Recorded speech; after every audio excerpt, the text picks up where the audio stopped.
السلام علیکم ورحمۃ اللہ وبرکاتہ د سیډ باندې تاسو ته کوم تصویر یا ویډیو چې د هغه ښکاري دا د غیر مسلمو چې د هغه یو رسم دی او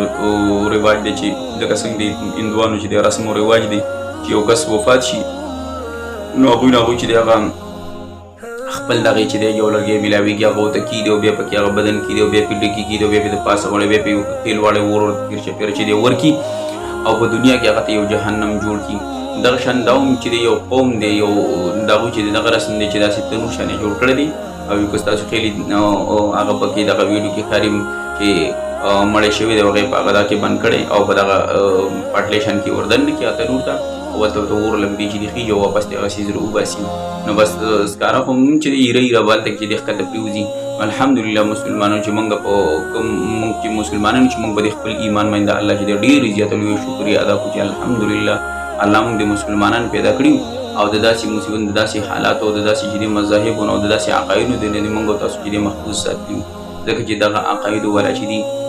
د هغوی په دنیا کې او د هغه د جهنم ته ور دننه کړو اور ته ور دننه د جهنم یو مثال دی اور ته ور دننه په دنیا کې ورته جهنم جوړ کړو نو آخرت کې به دغه څه حالت وي. نو موږ مسلمانانو دپاره ډېر زیات چې دی هغه د شکر مقام دی چې موږ تاسو په دې خپل ایمان چې دی د ټول نه ول دا چې ډېرې زیاته شکریا ادا کړو او د دې سره سره چې موږ د خپل ایمان چې دی فکر وکړو د هغې چې دی خیال وساتو چې اسې د خپل ایمان چې دی هغه زوال چې دی هغه ته ونه رسي او زموږ د ایمان د زوال نه بلکې حدیث مبارک راځي نبي رسول د ایمان د زوال نه چې دی پناه ورته ما د ایمان د زوال نه وساتي او دا وی چې دی عایشه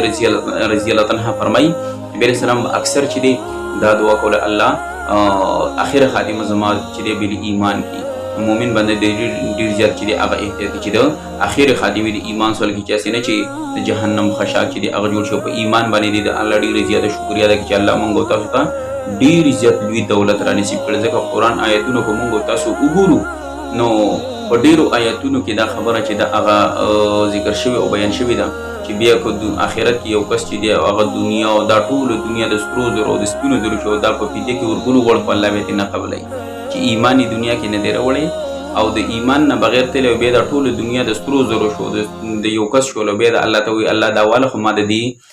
جهنم نه چې دی بچ کا الله وینا اوس چې ته نشي بچي الته کې د دنیا کې ایمان راوړی دی اسم هم در نه خستل او بخلی می خو ایمان دې نه دی وردا اسم نه قابل قبول نه دي. زمونږ استاد پر ډیر زیات لوی شکر مقام دی چې موږ په خپل ایمان باندې شکر وباسو د ایمان چې دی هغه خیال وساتو چې اسنه شیطان نه ایمان چې دی هغه ونه